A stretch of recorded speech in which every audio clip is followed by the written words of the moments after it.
ज्ञानाञ्जनशलाकया चक्षुरुन्मीलितं येन तस्मै श्रीगुरवे नमः।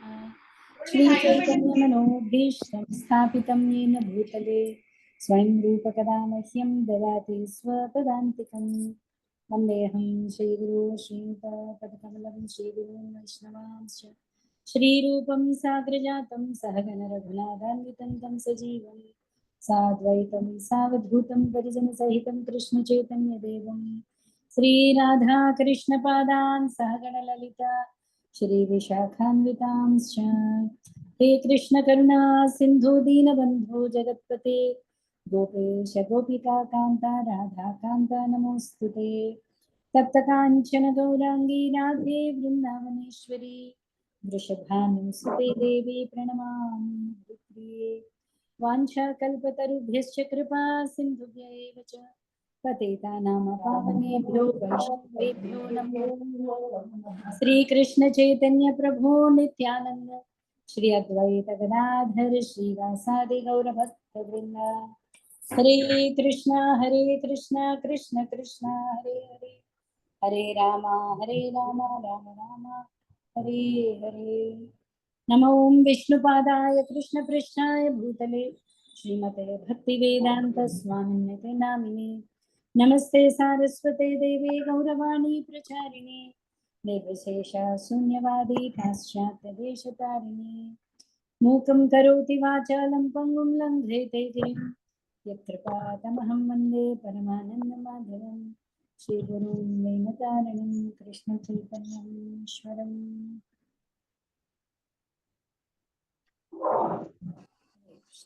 ओम नमो भगवते वासुदेवाय, ओम नमो भगवते वासुदेवाय, ओम नमो भगवते वासुदेवाय। नारायणं नमस्कृत्य नरं चैव नरोत्तमं देवीं सरस्वतीं व्यासं ततो जयमुदीरये। नष्टप्रायेष्व भद्रेषु नित्यं भागवत सेवा भगवत्युत्तमश्लोके भक्तो भवति नैष्ठिकम्। कृष्णाय वासुदेवाय देवकी नन्दनाय च नन्दगोपकुमाराय गोविन्दाय नमो नमः। हरे कृष्ण हरे कृष्ण।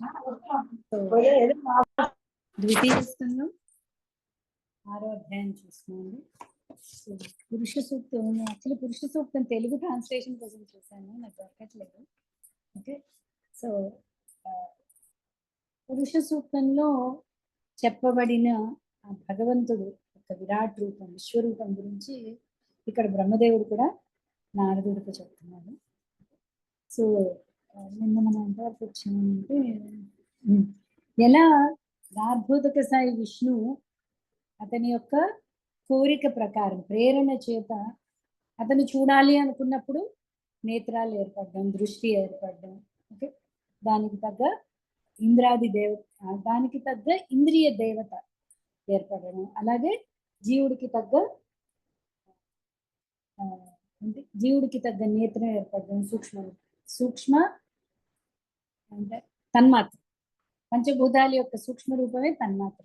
ఓకే, సో తన్మాత్రలు ఏర్పడడం అవన్నీ చూసాం. తర్వాత ఇంకా నిన్న ఏం చూసామంటే ఏకపాద త్రిపాద చూసాం కదా. త్రిపాద అన్నది ఆధ్యాత్మిక ప్రపంచాలు, ఇక్కడ ఉన్న దానికి మూడింతలు. ఏకపాద అన్నది భౌతిక ప్రపంచం.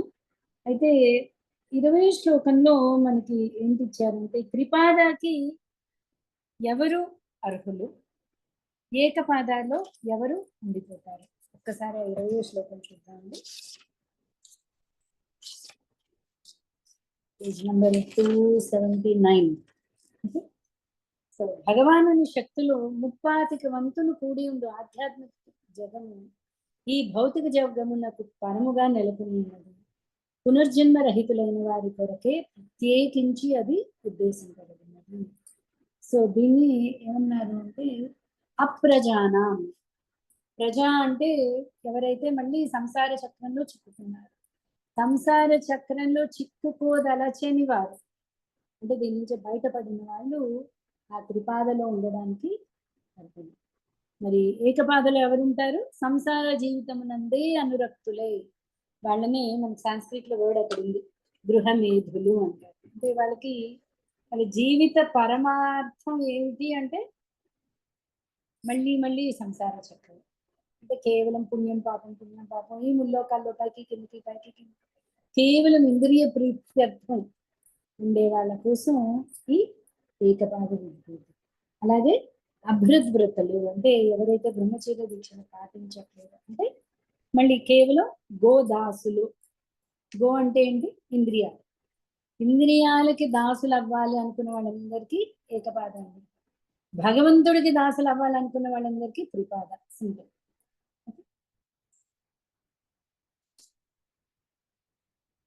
ఈ రెండిటికి కూడా ఆధారం ఆశ్రయం ఎవరు? భగవంతుడు. సో బ్రహ్మదేవుడు ఇప్పుడు తను జన్మించినప్పుడు ఓకే అంటే నారదుడు అడిగాడు కదా, నువ్వైనా పరమ సృష్టి చేస్తుంది, మళ్ళీ ఎవరి గురించి ధ్యానం చేస్తున్నావు అని అడిగాడు కదా. సో బ్రహ్మదేవుడు చెప్తున్నాడు తను ఎలా సృష్టి చేశాడు అన్నదానికి యజ్ఞం ద్వారా తను ఈ మిగతా సృష్టి కార్యక్రమాన్ని చేయగలిగాడు. అయితే యజ్ఞం చేయడానికి తను ఆ నాభికమలో నుంచి బయటకు వచ్చినప్పుడు యజ్ఞం కావలసిన పదార్థాలు కానీ చేయగలిగిన మనం 4 చూసాం కదా, ఏంటది పోత, మంత్రం చదివే వాళ్ళు, వీళ్ళందరూ ఆహుతి వేయడానికి ఇవి కూడా యజ్ఞ పదార్థాలు కూడా అక్కడ కనిపించలేదు బ్రహ్మదేవుడికి. 26 వరకు చూసాం మనం. యా సో ఆ ప్రాసెస్ లో మనం నిన్న ప్రభుపాద వారి భాష్యం చదివాం. ఇందులో ప్రస్తుత కలియుగ పరిస్థితుల్లో మనం చేయగలిగిన యజ్ఞం ఏంటి? జపయజ్ఞము. కేవలం జపయజ్ఞం మాత్రమే ఇప్పుడు సాధ్యం అవుతుంది. ధర్మరాజు సమయం వరకు కూడా యజ్ఞాచరణ ఇలా బ్రహ్మదేవుడు చెప్పిన విధంగా జరిగేది. కానీ ఇప్పుడు అలాంటి యజ్ఞాలు చేయడం అనేది కుదరదు. అలాంటి యజ్ఞం చేస్తేనే అది దాని యొక్క ప్రయోజనం అనేది బయటపడుతుంది. ప్రస్తుతం చేస్తున్న యజ్ఞాలు అన్నీ కూడా కర్మకాండలో భాగం కింద జరుగుతుంది. 27 ఆ విధంగా యజ్ఞ అవసర సంభారములను సామాగ్రిని నేను భగవానుని దేహ అవయవముల నుండి ఏర్పాటు కావించుకొనవలసి వచ్చాను. దేవతా నామములను ఆవాహన కావించుట ద్వారా పరమ గమ్యము క్రమముగా లభ్యము కాగలదు. ఆ విధంగా ప్రాయశ్చిత్తము మరియు చరమ గమ్యము పూర్ణము కాగలదు. యజ్ఞాచరణకి కావలసిన పదార్థాలన్నీ భగవంతుడి అంగాలు. అంటే ఇక్కడ విరాట్ రూపుడి అంగాల నుంచి స్వీకరించి ఆ యజ్ఞం ఆచరించి అతన్ని ప్రసన్నని చేసుకున్నాను నేను. ఓకే సో భగవంతుడికి సేవ చెయ్యాలి అంటే ఏం కావాలి మనకి? అది ఎవరు ఇవ్వాలి? మనకు కావలసినవన్నీ కూడా భగవంతుడే. అయితే మన తరఫు నుంచి ఏం చేయగలం? అన్ని భగవంతుడే కదా ఇస్తాడు. నాకు భక్తిని కూడా భగవంతుడే ఇస్తాడు. అందుకోసం మరి నేను ఏమన్నా చెయ్యాలా అక్కర్లేదా? భక్తి. ఏం చేయాలి మనం? భక్తి ఎలా అంటే మన మనసు అక్కడ ఉంచాలి. సేవ మేడం, సేవ చేయాలి. సేవ. అవును, భగవంతుడు కావాలి అంటే ఆయన నా చేతి సేవ చేయించుకుంటాడు కదా. భక్తియుత సేవ. నాకు చెయ్యాలి అని సంకల్పం ఫస్ట్ ఉంటే దానికి తగ్గ అరేంజ్మెంట్ అంటారు. మనలో కోరిక అనేది జీవుడు కోరిక వల్లే ఇక్కడ అతుక్కుపోయామండి. ఇదే కోరికతో మనం బయటపడవచ్చు. ఫస్ట్ ఏ కోరికతో ఇక్కడ అతుక్కుపోయావు? నా ఇంద్రియ ప్రీత్యర్థం, నేను భగవంతుడికి సపరేట్ గా నేను ఎంజాయ్ చేయాలి, భోగించాలి అన్న కోరికతో ఇక్కడ అతుక్కుపోయావు. ఈ కోరికను మనం మాడిఫై చేసుకోవాలి. నేను భగవంతుడిని సేవించాలి అంతే కోరిక రావాలి. మిగతా ఏర్పాట్లన్నీ మన ఆ కోరిక ఎంత ఇంటెన్స్ గా, ఎంత తీవ్రంగా ఉంటే ఆ రకంగా మనకి అన్ని సమకూరుతాయి. అది భగవంతుడే ఇవ్వాలి. మీకు అర్థమైందా? ఏదైనా భగవంతుడు ఇవ్వాలి. జీవుడు చేయగలిగింది అదొక్కటే కోరిక. ఆ కోరిక కూడా భగవంతుడే పెట్టేసుకోవచ్చు కదా, ఎందుకు మనకి ఇచ్చాడు? ఇంకప్పుడు మన అస్తిత్వం అనేది ఏమీ లేదు కదా. ఫ్రీడమ్. అది ఏంటంటే భగవంతుడు 100% స్వాతంత్రుడు. మనం ఏంటి, మనం అతనిలో అంశ కదా, అతనిలో ఉన్నవన్నీ మనకి ఉన్నాయి కదా. సో ఆ కొంచెం స్వాతంత్రం అనేది జీవుడికి కూడా ఉంది. ఆ స్వాతంత్రమే ఇవ్వకపోతే అది స్లేవరీ అంటారు ఇంగ్లీష్. స్లేవ్ అంటే వాడికి చాయిస్ ఉండదు. అండమాన్ జైల్లో వేసేస్తారు, దాస్యం అనుకో. వాడికి ఇంకా చాయిస్ ఏం లేదు, ఇది తింటావా తింటావా కాదు. నువ్వు ఈ పని చెయ్యనా వద్దా కాదు, నువ్వు చెయ్యాల్సిందే. ఇక్కడ ఇండియా జైల్స్ లో కనీసం ఓకే నువ్వు చేస్తే తిండి పెడతావు అనే ఆప్షన్ ఉండొచ్చు. అక్కడ నాకు తిండొద్దు నేను చెయ్యను అన్నా కూడా ఆప్షన్ లేదు. పుట్టు ఏదో చేసైనా సరే చేయాల్సింది. సో అలాంటి రిలేషన్ కాదు మనకి స్వామికి ఉన్నది.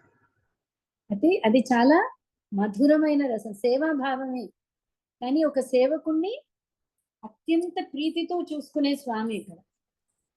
నాకు స్వాతంత్రం కావాలి అంటే ఇచ్చే స్వామి. ఈ స్వాతంత్రం నువ్వు ఉంచుకో అంటే ఉంచుకునే స్వామి. ఓకే, సో మనందరం ఏంటి, ఆ స్వాతంత్ర్యం అదొక్కటి మన దగ్గర ఉండిపోయింది. సో ఆ కోరిక మన దగ్గర మొదలవుతుంది. ఇప్పుడు బ్రహ్మదేవుడు కోరుకుంటున్నాడు ఏమని, నేను ఒక పర్పస్, మన తర్వాత చూస్తాను, నేను ఒక సృష్టి చెయ్యాలి అనే ఆలోచన వస్తుంది, ఎక్కడో లోపల ప్రేరణ వస్తుంది. కానీ దానికి కావాల్సిన శక్తి, దానికి కావాల్సిన పదార్థాలు అన్నీ ఎక్కడి నుంచి వస్తాయి, ఏంటి, ఏమీ అర్థం కాలేదు. అప్పుడే యజ్ఞాచరణ చేద్దాం అనుకున్నాను. యాక్చువల్లీ లోపల భగవంతుడి యొక్క చిత్ శక్తి బ్రహ్మదేవుడికి ప్రేరణనిచ్చింది. నువ్వు చెయ్యాల్సింది తపస్సు, యజ్ఞం అనేది తపస్సు అనేది. అప్పుడు బ్రహ్మదేవుడు ఆ భగవత్ ప్రీత్యర్థం ఆచరించి అతడు ఈ సృష్టి అనేది చేయగలిగాడు. ఓకే, సమస్త పదార్థములకు మూలముగా భగవానుని రూపములకే ఈ శ్లోకమునందు విశేష ప్రాధాన్యం ఒసగబడినది. అతని నిరాకార బ్రహ్మజ్యోతికి ప్రాధాన్యము ఒసగబడలేదు. దేవదేవుడగు నారాయణుడే యజ్ఞ ఫలముల గమ్యమైనందున తత్ గమ్య సాధనకే వేదమంత్రములన్నీను చరమముగా ఉద్దేశింపబడినవి. ఆ విధంగా నారాయణునికి ముదమును కలిగించి వైకుంఠ ధామమున అతని ప్రత్యక్ష సాహచర్యమున ప్రవేశమును పొందుట ద్వారా మానవ జీవితము సఫలము కాగలదు. ఎంతవరకు అంటే ఇంత వరకు చేరితే ఇంక చేరాల్సిన గమ్యం ఏమీ లేదు. దాన్నే చరమ ఆశ్రయము అంటారు, అల్టిమేట్ గోల్. మనకి ప్రతిరోజు చిన్న చిన్న గోల్స్ ఉంటాయి. ఇవాళకి ఈ పనులు చేయాలి, లేదా ఈ వారానికి ఈ పనులు, ఈ నెలకి ఈ పనులు, జీవితంలో ఒక్కసారైనా ఇది సాధించాలి. ఓకే, పెద్ద పెద్ద గోల్స్ అన్నమాట. లేదా 10 ఏళ్లలో నేను ఈ పొజిషన్కి రావాలి, ఒక గోల్.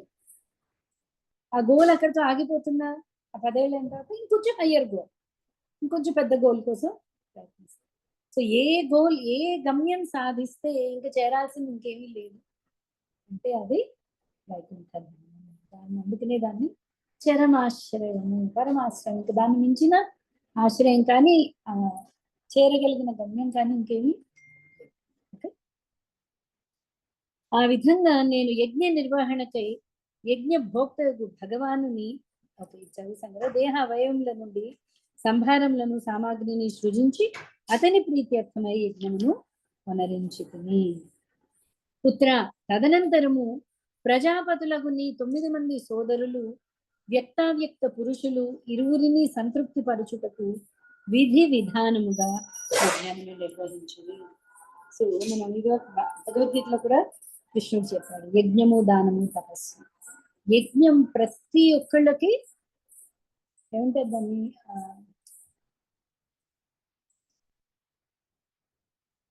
ఒక్క నిమిషం.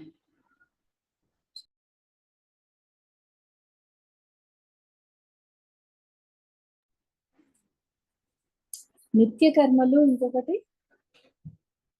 నైమిత్తిక, నిత్య నైమిత్తిక కర్మలు.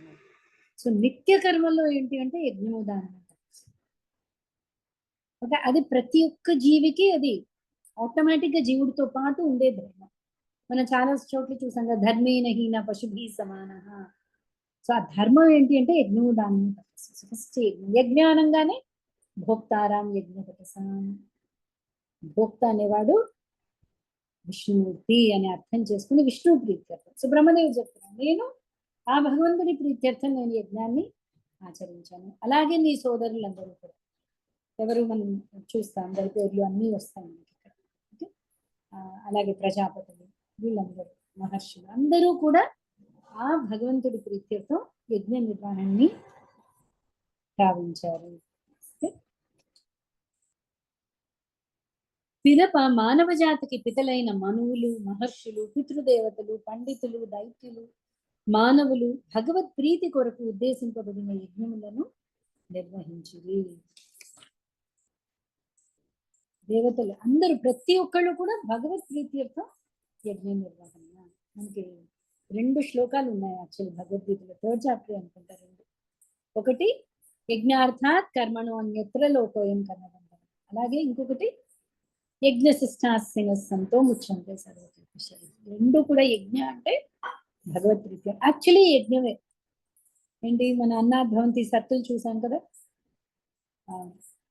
అంటే ప్రతి ఒక్కళ్ళు గృహస్థులు తమకు తగ్గ యజ్ఞాన్ని, బ్రహ్మచారులు వాళ్ళ యజ్ఞాన్ని, అలాగే సన్యాసులు యజ్ఞాన్ని, ప్రతి ఒక్కళ్ళ ఆశ్రమం వర్ణానికి తగ్గ ధర్మాన్ని ఆచరించడం వల్ల, యజ్ఞం ఆచరించడం వల్ల ఏమవుతుంది, దేవతలకి ఆ భాగాన్ని ఇవ్వడం వల్ల వాళ్ళు మళ్ళీ వర్షాలు అన్ని సమకూర్చడం వల్ల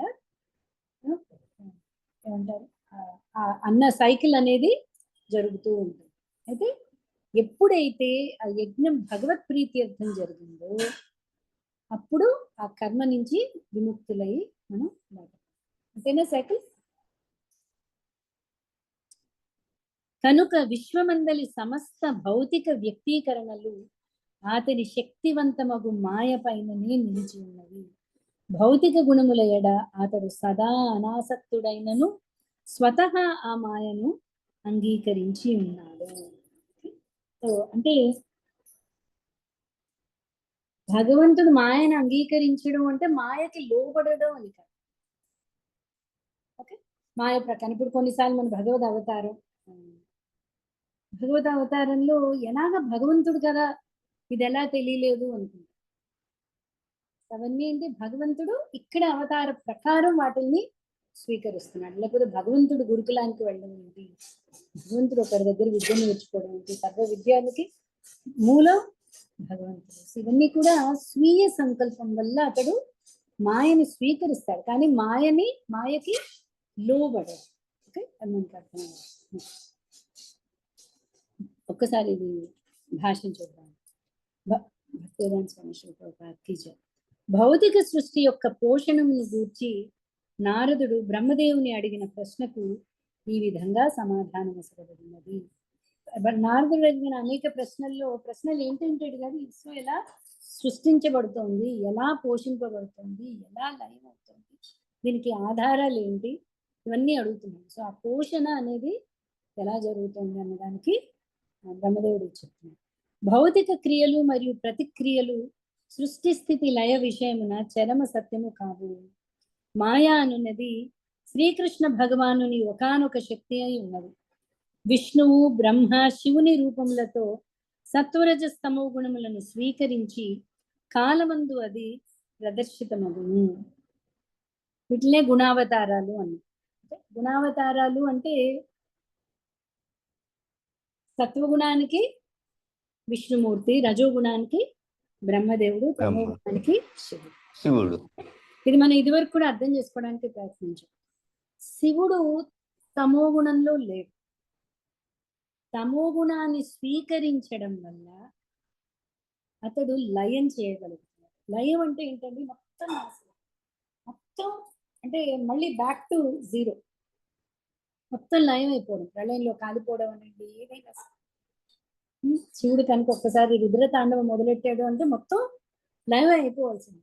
సో అంత ఫియర్స్, అంత ఇది రావాలి అంటే తమో గుణాన్ని స్వీకరించడమే కానీ దాసుడు కాదు. అది మనం అర్థం చేసుకోవాలి. అలాగే సృష్టి అనేది వైవిధ్యంతో కూడుకున్నది, వివిధ రకాలు, ఎంత మేనేజ్మెంట్ ఉంది అంటే సృష్టిలో, దానికి రజోగుణం.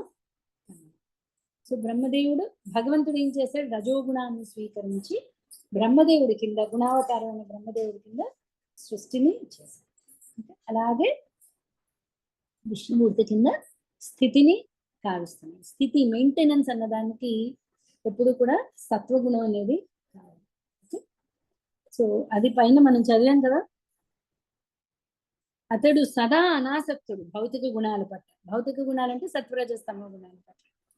కానీ స్వతహాగా ఆ మాయను అంగీకరించి ఉన్నాడు.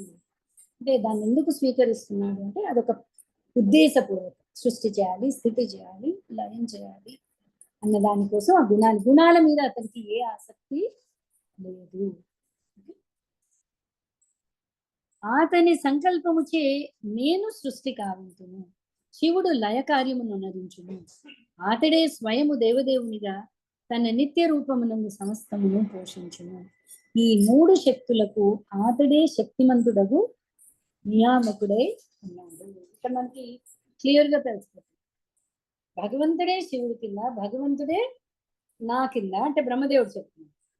తనే స్వయంగా విష్ణుమూర్తి కింద. సో ఈ ముగ్గురికి పైన ఉన్నది ఎవరు? అతడు మహావిష్ణు. మహావిష్ణు. ఈ మహావిష్ణు పైన ఉన్న ఈ చతుర్వ్యూహాలన్నీ కూడా ఒకే లెవెల్ అండి. ఓకేనా? కొన్నిసార్లు వాటిని కళ్ళలు అంటాం, కొన్నిసార్లు అంశాలు అంటాం, అంశాంశ అంటాం, అంశ అంటాం. ఏదైనా సరే అవన్నీ ఒకే లెవెల్. ఓకేనా? సో స్వయంగా భగవానుడు స్థితి కోసం నారాయణుడై స్థితిని పోషిస్తున్నాడు ఈ జగత్తుని అని చెప్తున్నాడు. సో మూడు శక్తులకు అతడే శక్తిమంతుడగు నియామకుడు. మనం కృష్ణలీలలో చాలా క్లియర్ గా చూస్తాం. విష్ణుమూర్తిని, కృష్ణుడిని సపరేట్ గా చూస్తాం. అక్కడ ఇద్దరు ఎంటిటీస్ ఒకళ్ళే, తేడా లేదు. ఓకే, మరి అంటే పూర్తిగా ఇలా సపరేట్ చేసేయడం అవ్వదు. Okay, next. పుత్ర, నీవు ప్రశ్నించినదంతయు నేను ఈ విధంగా నీకు వివరించుతునే. ఉన్నదంతయు భౌతిక ఆధ్యాత్మిక జగత్తులలో కార్యరూపమున గాని లేక కారణ రూపమున గాని భగవానుని పైననే ఆధారపడి ఉన్నదని నిశ్చయముగా తెలుగును. సో అన్నిటికీ మూలం భగవంతుడు, నేను కాదు అని చెప్తున్నాను. ఓకే, ప్రభుపాద వరకు చెప్తున్నారు భగవద్గీత. అహం సర్వస్య ప్రభు మత్త సర్వం ప్రవర్తతే ఇది మత్వా భజంతే మాం బుధా భావ సమన్వితాః. బుధా అంటే ఎవరైతే తెలివి గల వాళ్ళు, ఓకే, వాళ్ళు నన్నే భజిస్తారు. ఎందుకు? నన్ను మించినది ఇంకేవి లేదు. ఓ నారద, దేవదేవుడకు శ్రీహరి పాదపద్మములను నేను అత్యంత ఉత్సాహముతో పట్టి ఉన్నందున నేను పలికినదెన్నడును అసత్యము కాలేదు. నా మానసిక అభివృద్ధి నిరోధింపబడుట కానీ అసద్విషయము పట్ల తాత్కాలిక అనురక్తి చే నా ఇంద్రియములు పతనము చెందుట కానీ జరగలేదు. సో మనకు కూడా అలా స్థితి కావాలి అని ఉంది కదా. భక్తిలో ముందుకు వెళ్ళినప్పుడు మనం చెప్పే ప్రతిదీ సత్యమై ఉండాలి. సత్యమే పలకాలి అని, లేదా ఇది మానసిక అభివృద్ధి నిరోధింపబడుటలేదు. అలాగే నా ఇంద్రియాలు పతనము చెందుట జరగకూడదు. ఇవన్నీ చేయాలంటే ఏం చేయాలి? బ్రహ్మదేవుడు చెప్తున్నాడు.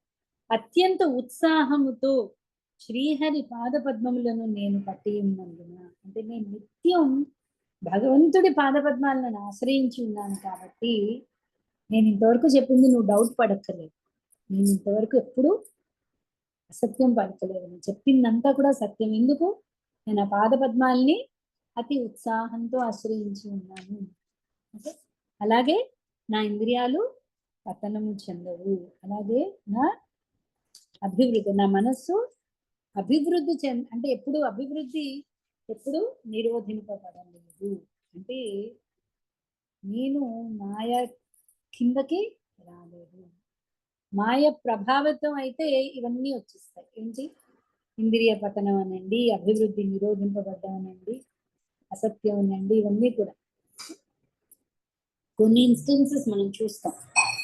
బ్రహ్మదేవుడు, ఓకే, అక్కడ వచ్చినప్పుడు డిస్కస్ చేద్దాం. సో ప్రస్తుతం బ్రహ్మదేవుడు ఏం చెప్తున్నాడు? నేను నిత్యం భగవంతుడి పాదాలను ఆశ్రయించడం వల్ల నేను పలుకున్నదంతా కూడా అంటే ఇప్పటి వరకు నేను నీకు చెప్పాను కదా నీ ప్రశ్నలన్నిటికీ, వాటన్నిటికీ ప్రామాణికం.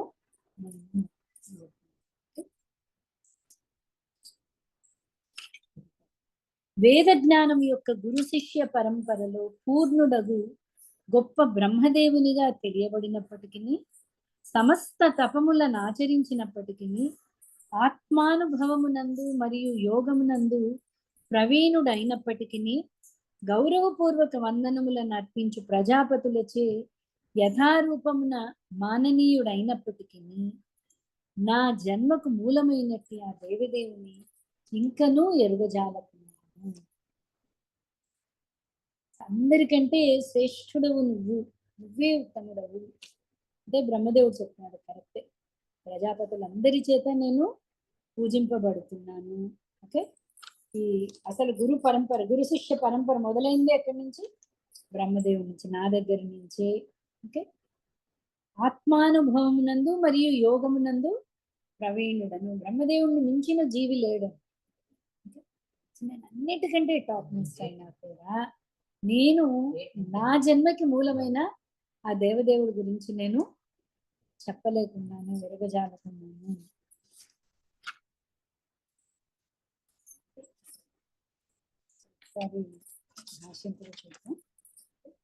వేద జ్ఞానమునందు అపార పాండిత్యము ఉన్నప్పటికీ, తపస్సు, యోగము, ఆత్మానుభవము అను వానిని కూడి ఉన్నప్పటికీ, జీవుల పితృదేవతలకు గొప్ప ప్రజాపతులచే అర్చింపబడినప్పటికీ, దేవదేవుడు శ్రీకృష్ణ భగవానుని ఎరుగుటలో తన వైఫల్యమును బ్రహ్మదేవుడు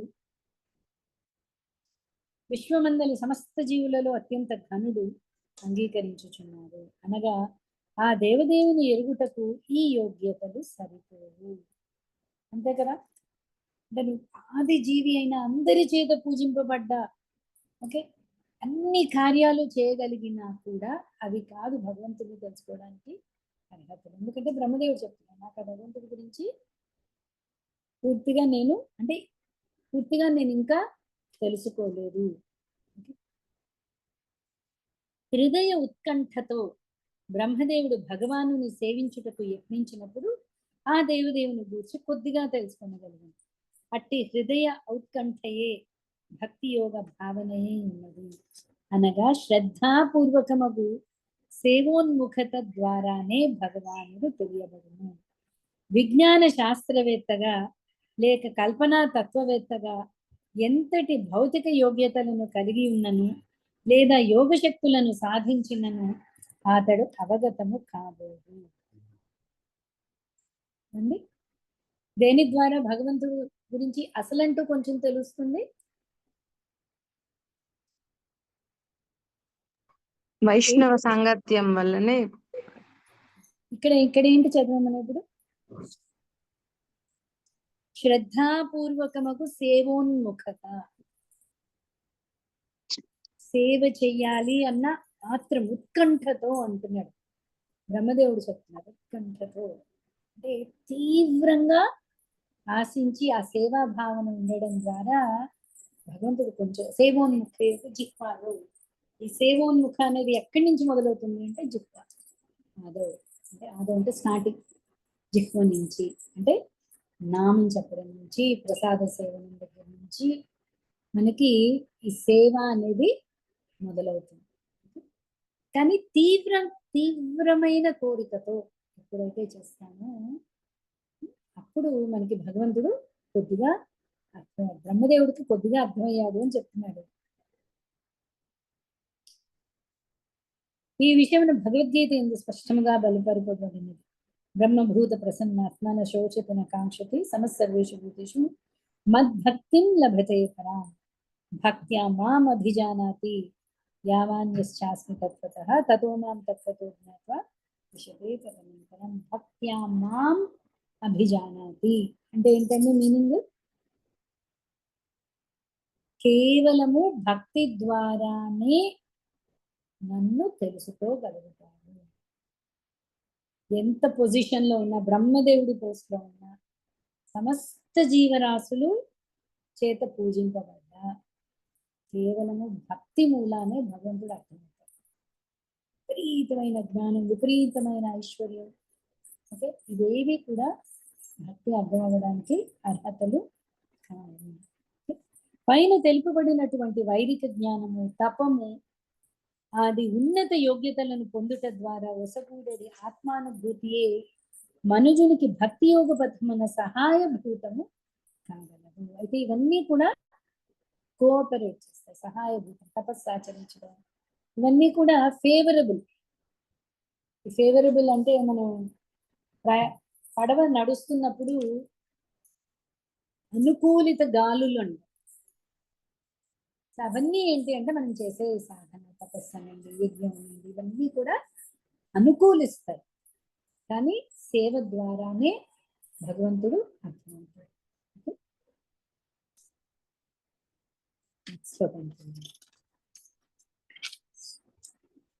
కనుక అతని చరణములకు శరణు జొచ్చుటయే నాకు పరమోత్తమమై ఉన్నది. అది ఒక్కటే నిరంతర జన్మ మృత్యు కేశముల నుండి జీవుని ఉద్ధరింపగలదు. అట్టి శరణాగతి పరమ మంగళకరమై ఉండి మనుజునకు సకలానంద భావనను కలుగజేయును.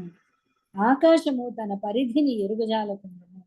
అలాగుననే భగవానుడు స్వయంగా తన స్వీయ హద్దులను ఎన్నజాలనప్పుడు ఇతరులు ఇంకేమీ చేయగలరు. సో బ్రహ్మదేవుడు ఏమంటున్నాడు, మరి భగవంతుడికి అడిగామనుకోండి, కృష్ణ నీ గురించి నువ్వు పూర్తిగా చెప్పు అని.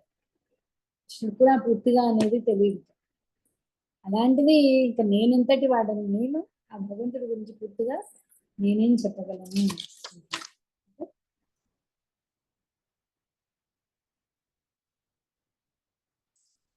శివుడు గాని, నీవు గాని, నేను గాని ఆధ్యాత్మిక ఆనంద సీమలను కనుగొనజాలకున్నాను. ఇక ఇతర దేవతలు దాన్ని నెట్లు ఎరుగగలరు. ఆ దేవదేవుని మాయచే భ్రమితులమైనందున మన సమర్థతను బట్టి కేవలము ఈ వ్యక్త విశ్వమునే గాంచగలుగుచున్నాము. భగవంతుడి యొక్క మాయా ప్రభావం వల్ల మనకు కనిపించింది మాత్రమే చూడగలుగుతున్నాం. కనిపించని ఆ భగవంతుడి గురించి మనం తెలుసుకోలేకపోతున్నాం. నేనే కాదు, నీవే కాదు, శివుడే కాదు, సమస్త దేవతలు కాదు, ఎవ్వరూ కూడా భగవంతుడి గురించి తెలియలేకపోతున్నాం.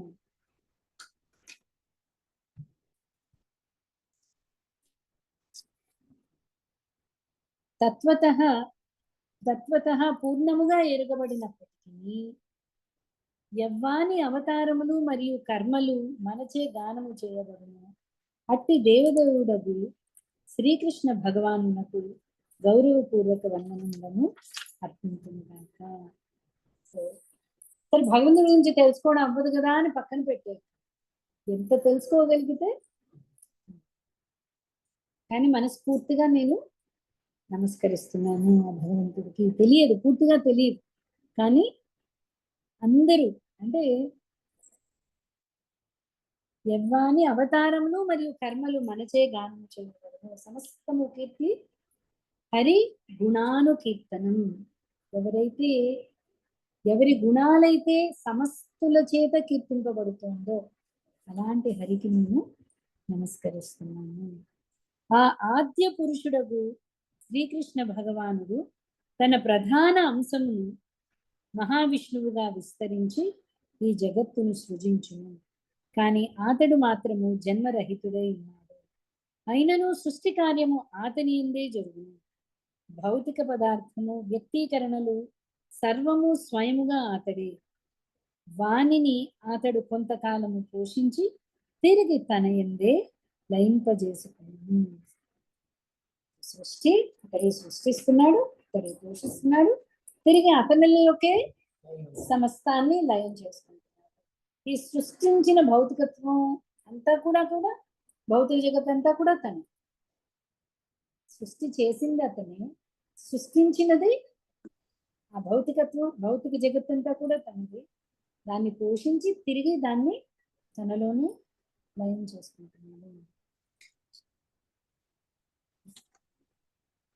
బ్రహ్మ సంహిత శ్లోకం. యత్కారణార్ణవ జలే భజతి స్మ యోగా నిద్రామనంత జగదండ సరోమ కూపః ఆధార శక్తిమవలంబ్య పరాం స్వమూర్తిం గోవిందమాది పురుషం తమహం భజామి.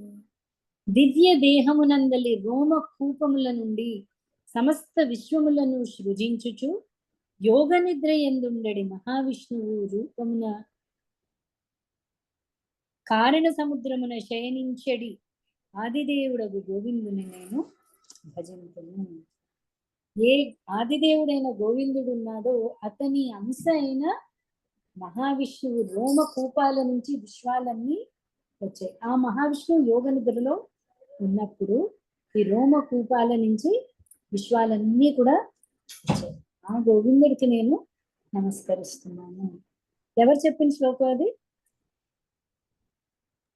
బ్రహ్మ సంహిత, అంటే బ్రహ్మదేవుడి చేత రచింపబడినది.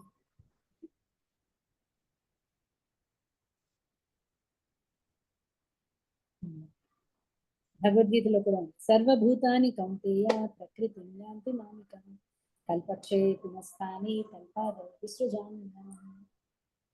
కల్పక్షయే పునఃస్థాని, కల్పంగానే మళ్ళీ అన్ని సృష్టించబడతాయి, మళ్ళీ అన్ని కల్పాంతంలో అన్ని లయమైపోతాయి. నా చేత సృష్టింపబడతాయి, నా చేత లయం కావింపబడతాయి. Okay, next. సమస్త భౌతిక కల్మషముల నుండి విడివడి ఉన్నందున దేవదేవుడు విశుద్ధుడై ఉన్నాడు. అతడు పరతత్వమును, పూర్ణ జ్ఞాన స్వరూపుడును, సర్వవ్యాపియును, ఆద్యంత రహితుడును, అద్వయుడును అయి ఉన్నాడు. ఓ నారద మహర్షి, సమస్త భౌతిక తాపత్రయముల నుండి పూర్ణముగా విడివడి ఇంద్రియముల ప్రశాంత పరిస్థితులను ఆశ్రయించినప్పుడు మునులు అతనిని తెలుసుకొనగలరు. లేని ఎడల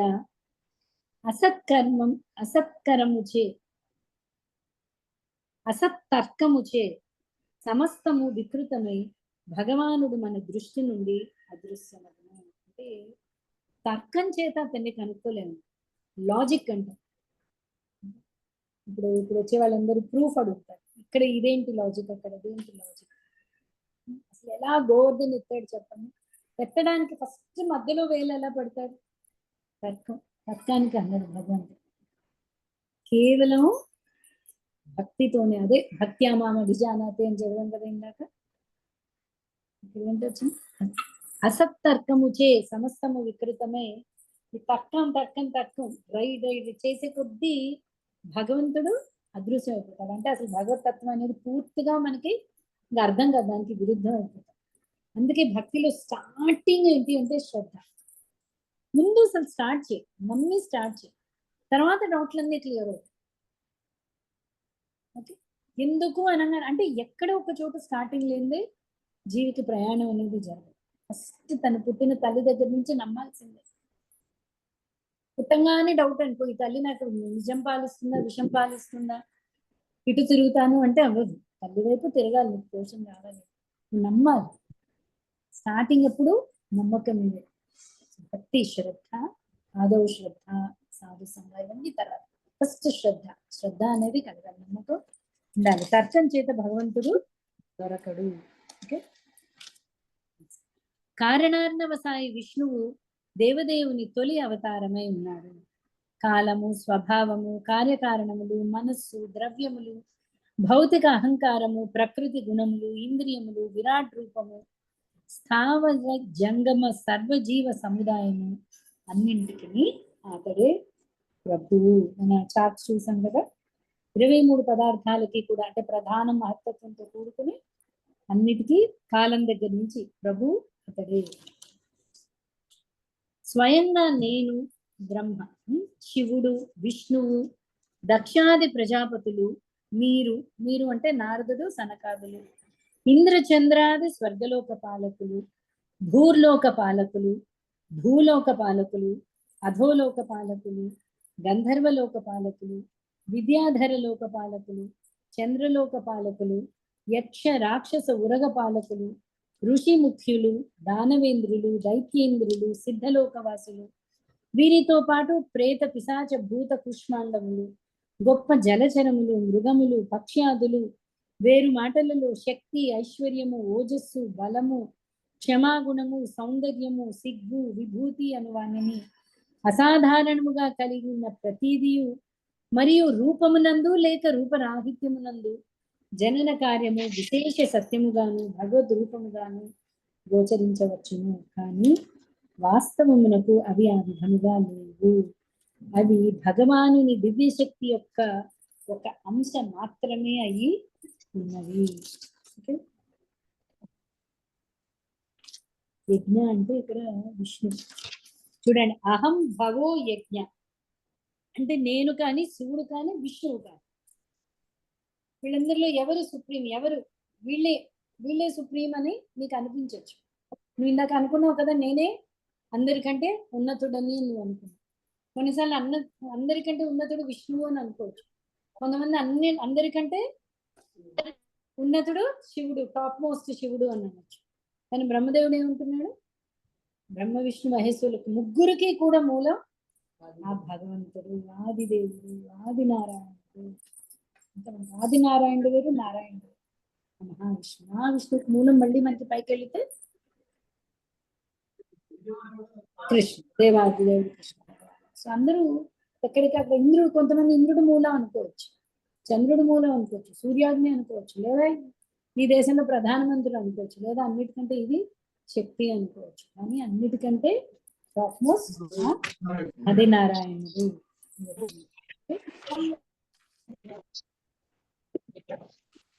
ఏకాంశేన స్థితో జగత్తుని చూసాం కదా మనం.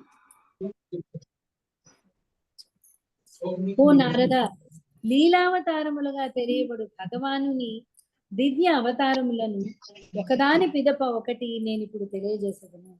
ఆ అవతార కర్మల శ్రవణము కర్ణములందు ప్రోగుపడిన సమస్త మలిన విషయములను తొలగించి వేయగలదు. ఆ లీలలు శ్రవణ మధురములు మరియు ఆస్వాదనీయములు అయి ఉన్నవి కనుకనే అవి నా హృదయమునందు నిలిచి ఉన్నవి. అంటే ఇప్పుడు నేను మీకు భగవంతుడి యొక్క లీలావతారాల గురించి చెప్తాను. ఇంతవరకు పురుషావతారాలు చెప్పాడు, అలాగే గుణావతారాలు చెప్పాడు, బ్రహ్మ విష్ణు మహేశ్వరుల గురించి చెప్పాడు. ఇప్పుడు లీలావతారాలు చెప్తాను. అవి ఎంత మధురము అంటే బ్రహ్మదేవుడు ఏమంటున్నాడు అంటుండబ్బా, చెవులు పట్టింది, తుప్పంతా వదిలిపోయింది. యాక్చువల్లీ చెవులకు తుప్పు పట్టి ఉంది. తుప్పు పడితే ఏంటవుతుందండి? తుప్పు వల్ల ప్రాబ్లం ఏంటి? మంచిది వినిపించదు. తుప్పుతో కాంటాక్ట్ అవ్వదు. తుప్పు ఉందనుకోండి కాంటాక్ట్ అవ్వదు. తుప్పును క్లీన్ చేస్తే మనకి కాంటాక్ట్ దొరుకుతుంది. ఓకే, సో ఇంకోటి తుప్పు వల్ల ప్రాబ్లం ఏంటి అంటే, తుప్పును క్లీన్ చేయలేదనుకోండి ఏమవుతుంది, అది ఇనపని ఇంకా ఇంకా ఇంకా ఇంకా తినేస్తుంది. దాన్ని వేరే ఎక్కడి నుంచో తేవక్కర్లేదు దాన్ని పాడు చేయడానికి. ఈ తుప్పు క్లీన్ చేయకపోతే చాలు. సో బ్రహ్మదేవుడు అంటున్నాడు, లీలావతారాలు ఎంత మధురతో కూడుకొని ఉన్నవి అంటే అవి చెవికి పట్టిన మలినం అంతా కూడా విడదీస్తుంది, విషయాన్ని తొలగించేస్తుంది అంటున్నాడు. ఓకే, సో నెక్స్ట్ చాప్టర్ మనకి భగవంతుడి యొక్క లీలావతారాలు, బ్రహ్మదేవుడు నోటి ద్వారా మన భగవంతుడి యొక్క లీలావతారాలు. ఇక్కడ కూడా ఆల్మోస్ట్ 20 అవతారాల గురించి బ్రహ్మదేవుడు చెప్పారండి. Next chapter